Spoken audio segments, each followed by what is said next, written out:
Welcome everybody to the Out of Home Insider Show, a podcast like no other, hosted by the one and only Tim Rowe. Get ready to have some knowledge dropped on you and to be entertained, because nothing's more valuable than food for your brain. So sit back, relax, we're about to dive in as the best industry podcast is about to begin.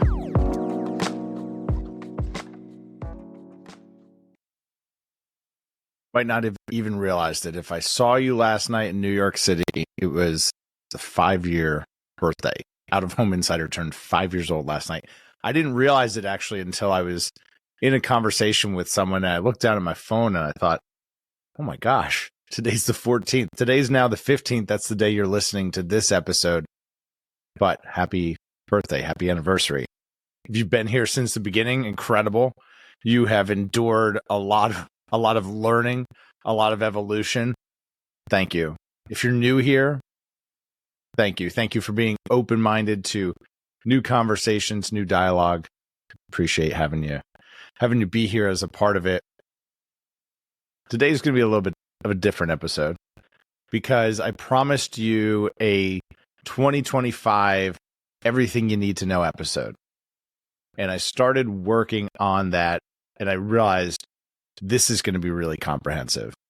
This is going to be maybe one of the biggest pieces, single bodies of work that I've created to this point. So as I was going through that process, I started to think about, you know what, this could be even more useful, even more helpful as kind of stepping stones. What if we put this together over a series of episodes and build into that final crescendo? So that's what we're going to do. That's what we're going to do today. We're going to go through what I'm calling the Programmatic Primer. This is a breakdown of some of the numbers that you've heard me reference before. If you listened to last week's rebroadcast of my appearance on Marketecture, you might have heard me use a $1.2 billion figure referring to programmatic digital out of home. And you would have thought, well, what the heck? I've never heard that number anywhere from anyone ever before. And that's true because you haven't. So what I want to do today is I want to walk you through the numbers. I want to walk you through open source data that I think paints a pretty clear picture of where the puck is going so that you can prepare as a publisher, as a brand, so that you understand what are the dynamics changing in out of home and how can you be prepared. So today is going to be that primer. Today we're going to talk about the spend and how the money's being broken up. I think that it's probably going to surprise you. I think that a lot of what you'll see and hear today is going to surprise you because you haven't seen or heard it anywhere else.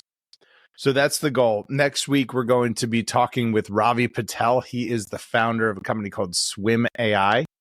Swim AI is solving supply path optimization for DSPs and SSPs with, you guessed it, AI. So we'll talk to Ravi about that continued conversation of supply path optimization, which is going to be really important as we ladder into that final programmatic deep dive, the prospectus. That's what I've got it called. Yeah, my hard drive here. The prospectus. So today is the primer in advance in preparation of prospectus. So without further ado, if you're listening to this, you may want to jump over to YouTube and watch this because there's going to be an associated slide deck. If you want to get those slides, I will have it linked in the show notes below. I'd tell you what that link is right now. I'd create some sort of vanity URL, but I didn't think that far ahead. So you're going to have to check the show notes, or if you're seeing this on socials, maybe you're just going to have to look around for a link somewhere nearby.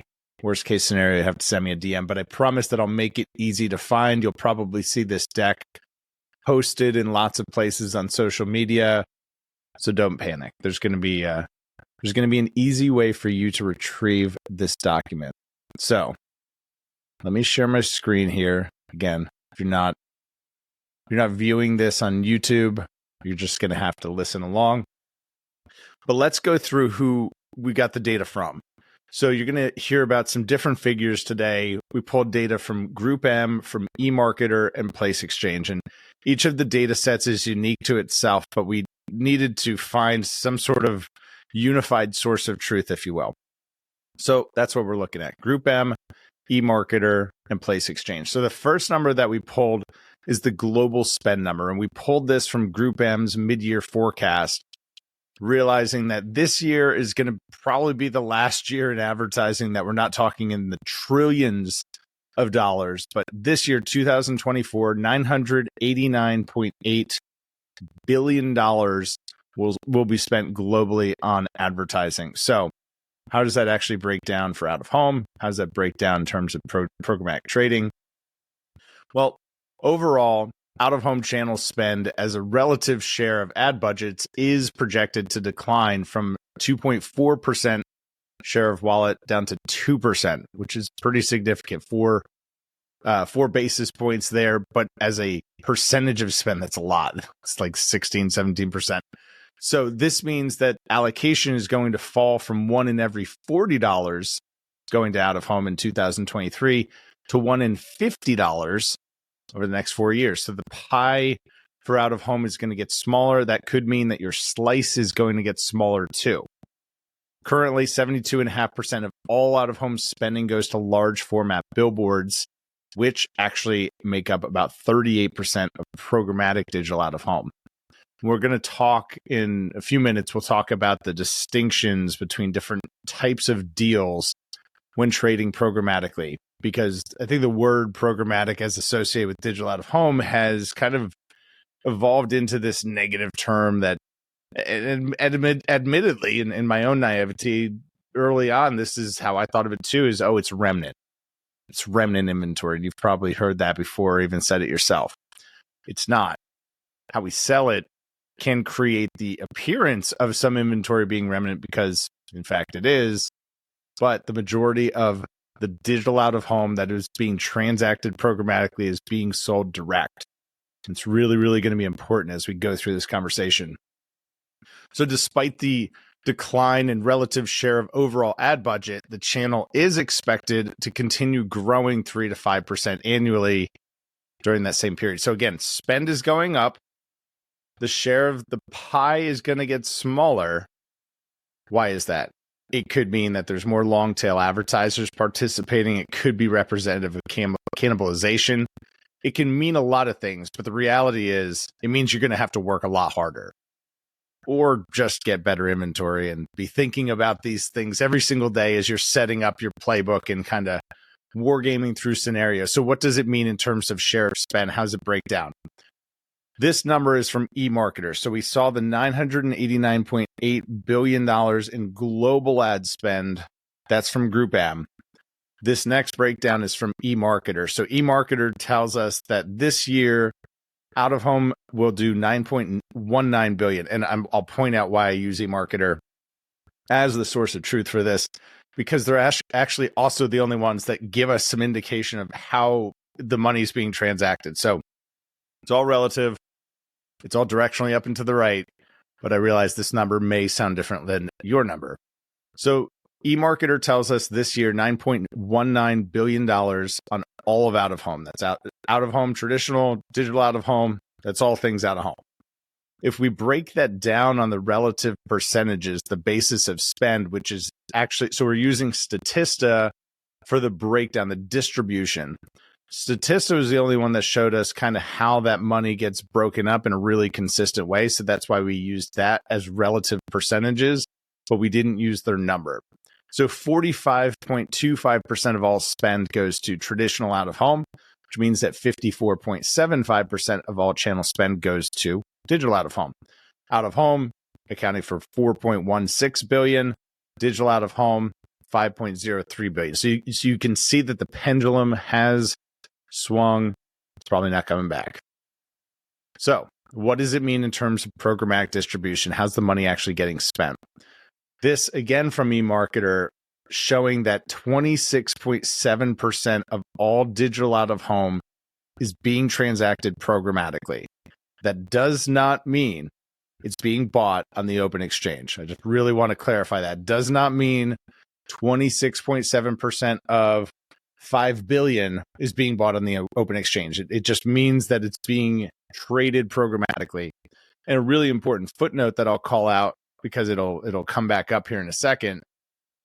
When we're looking at the actual numbers from eMarketer, you can see in the footnotes there on the methodology, digital out-of-home ads transacted or fulfilled via automation. That's how they're classifying programmatic for the sake of this chart. Why I point that out is programmatic could be more. It could be even more than that if we're not talking about automation. We know the term program manual. You've probably heard that. So it's everything that is not automated as well. So I point that out, but 26.7%, that's the number to remember. 26.7% of digital out of home being transacted via programmatic pipes. So while overall out of home is going to continue to grow, right? Ad spend for out of home will grow. Share of wallet will decline. And simultaneous to that, programmatic digital out of home is expected to capture a larger portion of digital out of home ad budgets. So a couple stats for you. Out of home and digital out of home channel spend will increase from $8.73 billion in 2023 to $10.58 billion by 2028. Channel share of total media spend is going to drop from, you heard that number before, 2.5% in 2023 to 2%. So think about that. That's a 20% drop.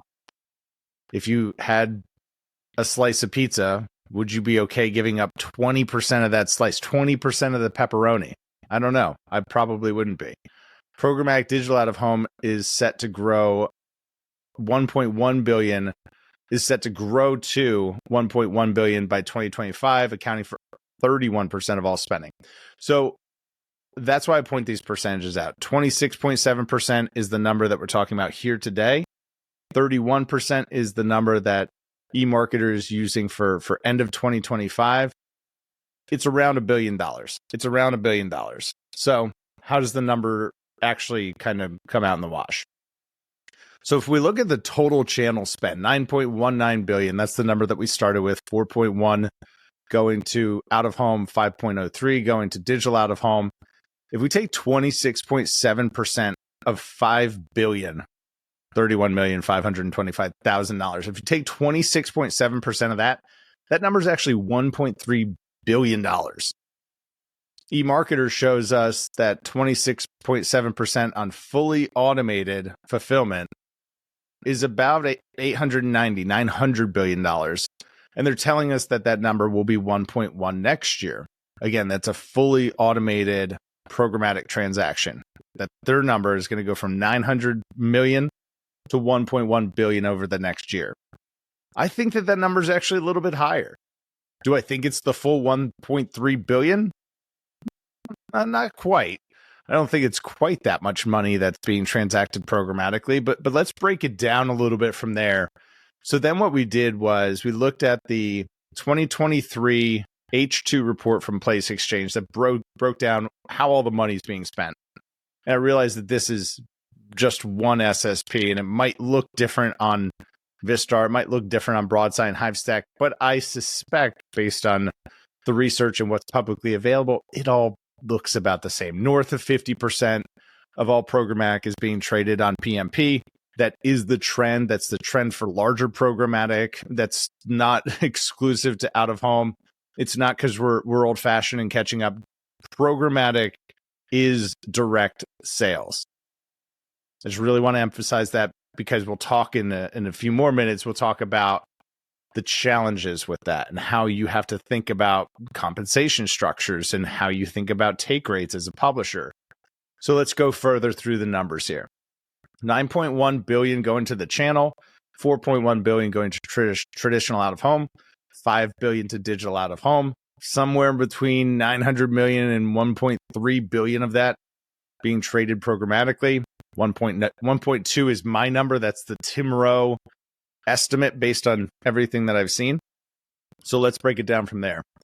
38% of all programmatic money goes to large format billboards. That means $510 million. It's going to billboards. 21% of all programmatic goes to video formats. That's $107 million. So billboards plus video account for 59% of the overall of the overall programmatic spend here. I'm just catching an error in my chart. Fortunately, it's not the percentage is right. The total number is wrong. So I'm going to update that chart. But you can see here, if you're not selling billboards, if you're not selling a video format, and if you're not selling PMP, you're kind of beat. You're going to get left behind. And then the top 10 open RTB pubs. So these are the top 10 publishers capturing demand from open auctions. They account for 92% of all of the open auction demand. 10 publishers, 10 networks capture 92% of all of the open auction demand. And that's coming from 70% CTV pipes. So something to think about. If you don't have a billboard, you don't have a video, might be time to go back to the drawing table. And you got to sell it direct. This is a call out if you're watching on YouTube. This is a call out to that kind of measurement methodology. Just really want to highlight that how eMarketer is classifying the actual fulfillment number is with the automation being a requirement. So does it include everything? I don't think so. That's why I think 1.2 is the number. We'll agree to disagree. If you don't think that's the number, somewhere close to that. So budget breakdowns by formats. You can see a little bit there at the top. We've talked about some of the breakdowns, but really want you to keep in mind throughout this, there's clear trends. Large format, right? Why large format? It's premium format. Video formats gives me more space to traffic video creative, and obviously some of that is going to be premium as well. And they're selling it direct. Programmatic is a way of facilitating trading. It's not necessarily a way of buying. Buying on open auction is a way of buying. Transacting programmatically is distinctly different. So a couple of PMP 101 best practices here. So what is a PMP? PMP is a group of curated ads that are being offered by publishers on SSPs to selected advertisers. How did they get selected? Well, because they talked to them, because at some point, someone had a conversation with another human being. All right. It's more controlled than an open auction, and it is used to target specific demographics, content categories, inventory type, performance goals, etc. PMPs are bought programmatically through DSPs using a unique deal ID. So I'm a publisher. I'm working with a brand. Agree that they want to buy our stuff. They are going to buy my stuff through a PMP deal on the DSP of their choice. All right. So types of PMP deals that are recognized by the IAB. You have an unreserved fixed rate, a UFR. It's the most common PMP deal type. A publisher sets a fixed price for the curated ad inventory. DSPs test the data against that inventory and then can choose to buy the impressions that match or pass them along. You have an invite-only auction, which is a real-time bidding environment exclusive to selected advertisers.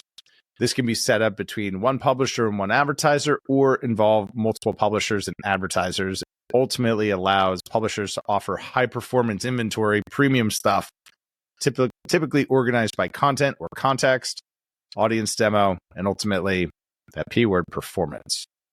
And lastly, there's programmatic guaranteed. It's the least common PMP deal, but becoming more popular. It's very similar to traditional media buying. An advertiser agrees to pay a fixed rate and must take all impressions passed through the deal ID, providing a guaranteed purchase of impressions. Something that I'll call out on that, and it'll be part of the publisher prospectus later this year. I was talking with a brand the other day. 80% of their television upfronts, is a global CPG brand, spends more than $500 million on advertising. 80% of their television upfronts are being trafficked programmatically. That's incredible. By 2030, 70% of all digital media will be trafficked programmatically. So if you're not thinking about these things, you will 100% get smoked. So are you remnant inventory? Yes or no?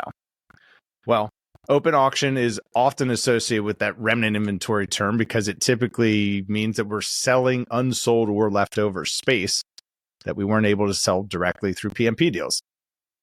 It means there's less control over quality because in an open auction, advertisers are bidding in real time for available impressions, right? So think about this in the context of a digital screen, not even a website or a mobile experience, a digital screen. Close your eyes, you can think about it.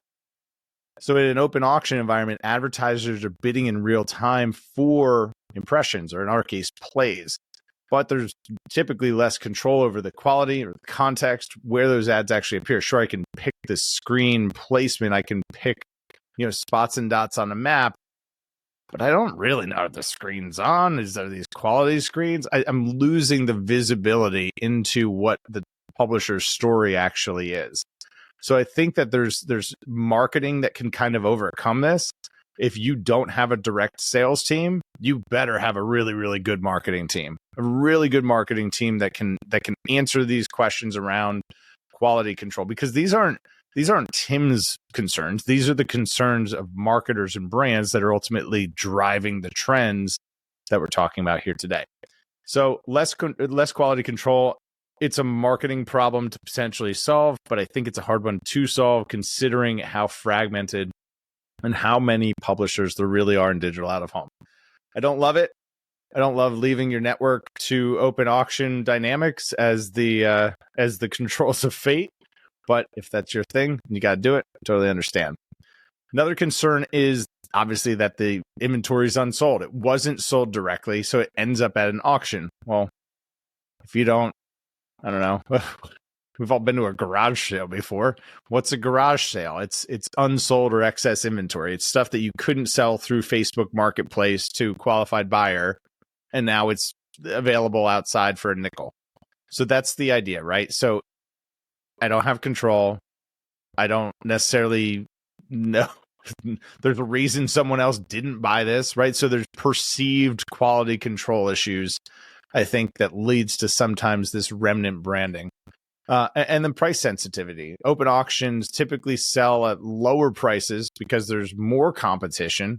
Publishers are just trying to sell unsold space, right? It's going to expire. If I don't sell this ad in this next rotation, it is going to expire into the ether and I'll have never made $1 on it. So I have to lower prices.